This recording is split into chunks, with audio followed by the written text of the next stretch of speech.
Let's jump to this next story, which is not about guns, but is about the Department of Justice from the Tennessean. DOJ challenges Tennessee's ban on transgender care for minors. The first thing I want to say is I take issue with the title of this article, so I'm going to rephrase it for the sake of honesty. Department of Justice challenges Tennessee's ban on child sex change surgery. I mean, you laugh, but like language is a huge component of how the left plays politics. 100%, absolutely. And this is exactly what was banned. They don't want medications, puberty blockers, hormones, and surgery for children. So these children have to, be adults before making these decisions. But now the DOJ has announced that they are going to, under the 14th Amendment, try and block this ban from happening. They argue SB 1, the bill, makes it unlawful to provide or offer to provide certain types of medical care for transgender minors with diagnosed gender dysphoria. SB 1's blanket ban prohibits potential treatment options that have been recommended by major medical associations for consideration in limited circumstances in accordance with established and comprehensive guidelines, et cetera, by denying only transgender youth access to these forms of medically necessary care while allowing non-transgender minors access to the same or similar procedures. What? There's always Did you catch that? But let me read it. It discriminates against transgender youth. The DOJ is arguing that non-trans kids are undergoing sex change surgery. Well, if that's the case, we got a bigger problem than just this one bill. There are caveats in most bills, including Tennessee's, that say children who are born with a, genetic defect, they don't identify as trans. There's literally something wrong. They're intersex. There's another issue at play. They can get hormonal treatment or something like that. But those people are not in the same sphere as I'm not sure what my gender right. Yeah. Right. And it's determined very much by their genetics and their biology as opposed to their psychological condition. Like, how often does that, and I don't know, I haven't studied this. Like, how often does that actually happen? Are we talking like a 0.0001%? Really rare. I mean, it's very uncommon. It makes sense why they're about intersex? Intersex kids or kids who are born with like XXY. I think it's like 0.0017 or something. But it makes sense to permit them. Vanishingly small. Right. Yeah. But they want to use that to argue, well, we should do it for everyone. And it's like, well, now that we're seeing tens of thousands of kids undergoing procedures of some sort over the past few years, it's getting into like this, I think it's 60 or so thousand. We went over this when Destiny was here. Mm-hmm. Yeah, 40 some odd thousand taking cross-sex hormones or puberty blockers. And then it's in the thousands of teenage girls who are getting mastectomies. Can you imagine if a country, foreign, because Europe, they're banning it. If a foreign country in the future, say in 10 years, and we've got just all this stuff going on, was like, we're going to invade America to free the oppressed and get rid of this stuff that's destroying kids, and a foreign nation wanted to invade us over that. Wouldn't that be fascinating? If I was going to look at history and you're going to look at an invasion or something, if a foreign invader, let's say it was like, I don't know, European nation. Sure. We'll call it like a water. Call it Germany. They're good at it. No, let's just say there's like a big landmass in Europe, and it's surrounded by water, and then maybe there's like a smaller landmass to the west, and then people from one go to the other, and then say like you can't have kids anymore, and you can't speak your language. One way to get rid of that lineage is to stop them from having kids, avoiding their kids, or sterilizing their kids. Yep. That's one thing. So when I see this is why I keep saying like it really does feel like Democrats hate their own constituents.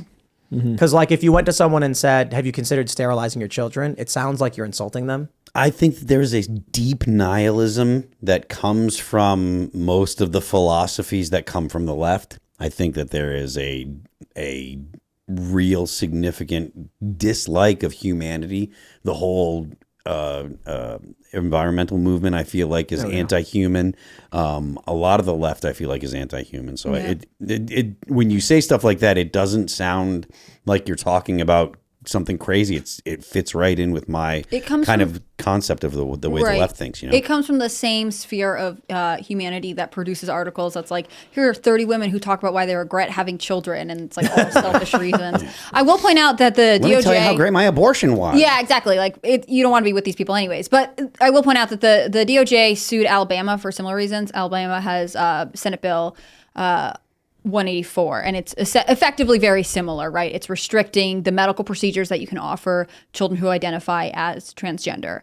And they classify it as part of their push to prevent a gender-based discrimination. And I find this to be such a blatant show of activism. They sued Alabama in April of 2022. And you have to wonder, like, who is backing this? Like, can you, I guess, like, I have never really liked the federal government, so it's easy for me to say, like, we should let the states regulate that on their own. But on the left, are you really that interested in authoritarianism where you can have a Justice Department that just actively tries to selectively push its agenda? Like, at what point does that become appealing to someone? When you're growing up, when do you start thinking, like, you know what I really want?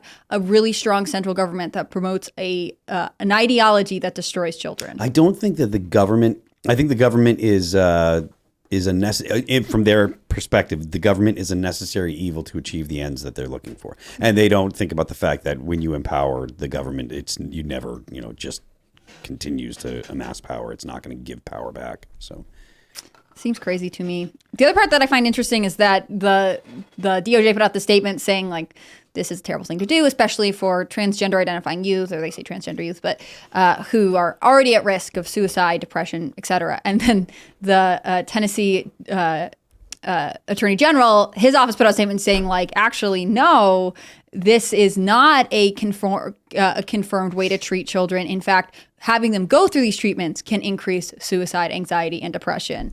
And so they're at this crossroads where, we really don't know what to do with this issue. Yeah. And so you can kind of argue the same thing and end up on different ends. Lucas, it's the same screen, two different movies, like Scott Adams says. Lucas, I mean, you're from Tennessee. Is there a significant appetite for this stuff around Nashville? Do you feel like there's a lot of people that are like, or does it seem like this stuff is coming out of nowhere and there's not like a lot of support for it? It does seem like something that comes out of nowhere. I am not a real big conspiracy theorist, but when all this stuff is being talked about, none of this is shocking to me.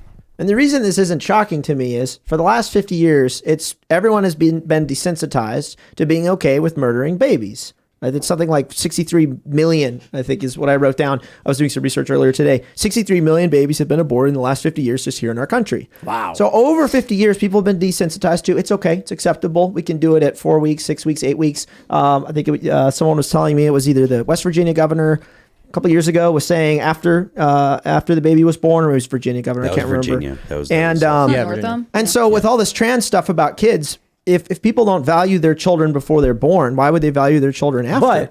But the abortion thing, it is important to point out, of the 63 million, it was probably like 63 million Democrats. Mm-hmm. You know what I mean? But it's not meant to be snide or rude or funny. Sure.